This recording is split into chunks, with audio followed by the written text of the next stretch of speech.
Royal family, what's up, what's up, what's up? So the video in the background that'll be playing today is actually me going through a hamstring focus day.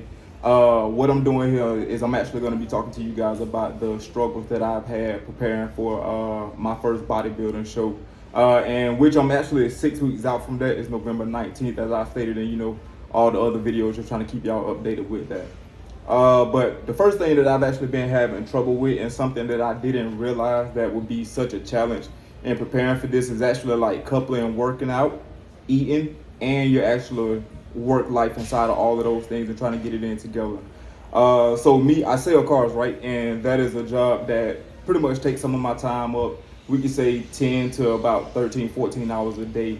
Now, keep in mind, when you're preparing for the show, you also got to do your cardio, which sometimes require somewhere up to an hour to do, and your workouts in itself. And my workouts take me anywhere between an hour and a half to 2 hours to do. So if you look at that, we already we at 3 hours right there.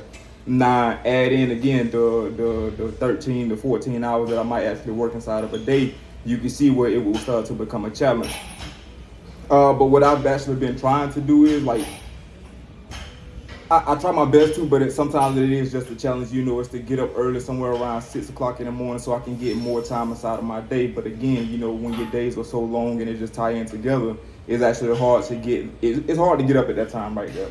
But that is an effort that I'm gonna try to get better at, especially since I actually want to do multiple shows after this one right here. I will have to go ahead and just suck it up and get into that habit and that routine of doing it. But yeah, man, you just got to get into the routine of doing it. The next thing that I'll say has probably been a challenge for me is like actually getting in all the meals that I have to get in.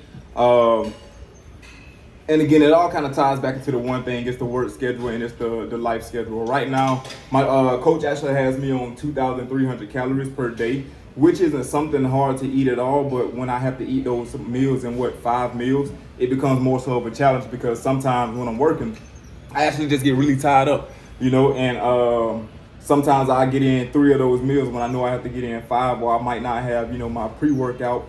My pre-workout meal, which requires, what does it have me on for pre-workout? So I have I got 130 grams of rice, so that's my carb source, and I have 150 grams of protein. And when I say grams, I mean grams as in like just the measurements on the scale, not the gram that's equating to your 1 gram of protein, because that is a lot to have inside of one meal. But yeah, that is what I am on for a pre-workout.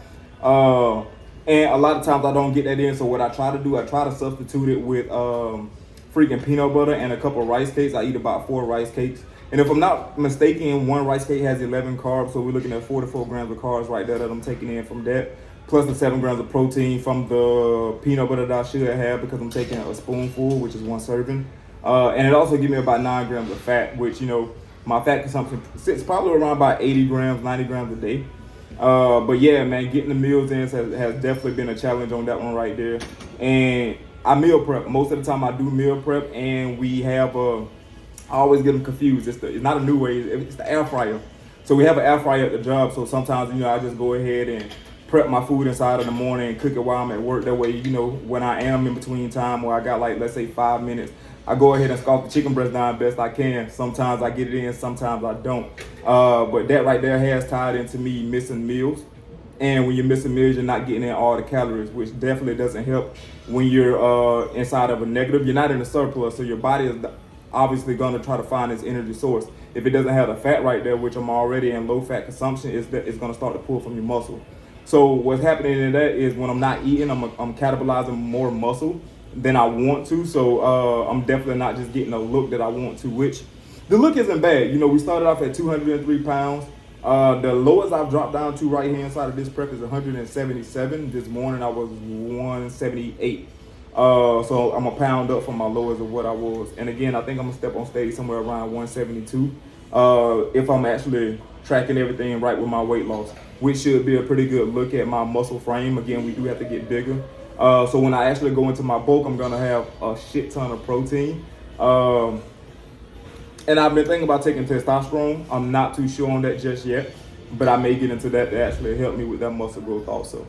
Average person, I'm working to become, that guy inside of the gym, but right now I'm the average person that's actually working to become a pro. So, again, if you think about getting inside of that, take a look at this video.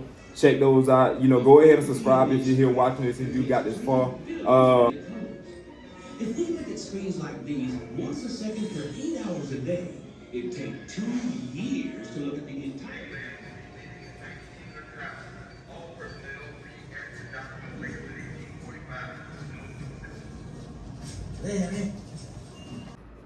All right, I'm gonna go ahead and check out because I got some things to do today. But as always, y'all know it ain't nothing but royal strength.